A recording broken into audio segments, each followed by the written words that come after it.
They are our first line of defense, putting their lives on the line to protect and serve. But tonight, they're being asked to take pay cuts similar to public school teachers and thousands of other state and county employees. Good evening, I'm Paula Akana. And I'm Laura Yamada. New at 10, KITV4's Kyoki Kerr is here with the latest on contract negotiations between the city and police and firefighters. Kyoki? Well, Laura, Paula, I asked Mayor Peter Carlisle if there's a possibility of layoffs for police and firefighters, and listen to his answer. Sources tell KITV4 News the city is asking both firefighters and police officers to agree to 5% wage cuts.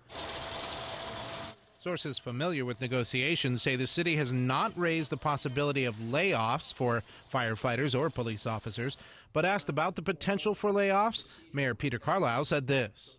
There's a potential of anything and everything that's on the table regarding those. As you know, in the mainland, there's been layoffs of both firefighters and police officers. Sources say the firefighter union's biggest sticking points are management rights, like staffing issues, rather than the city's attempt to cut its nearly 1,100 members' wages by 5%. A source close to police negotiations says SHOPO, the police union, is asking for no raise instead of the 5% salary reduction the city is proposing for police officers. The mayor says other cities and counties on the mainland have confronted a number of problems, like what he called unsustainable benefit packages.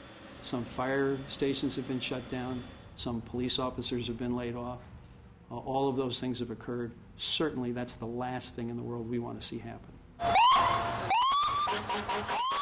People close to the negotiations tell KITV4 News that the city is flexible about how firefighters give up 5% of their take-home pay.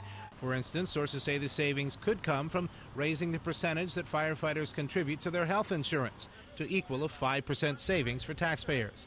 But sources say for police, the city wants a 5% cut in salary only, without the flexibility to give up the money elsewhere.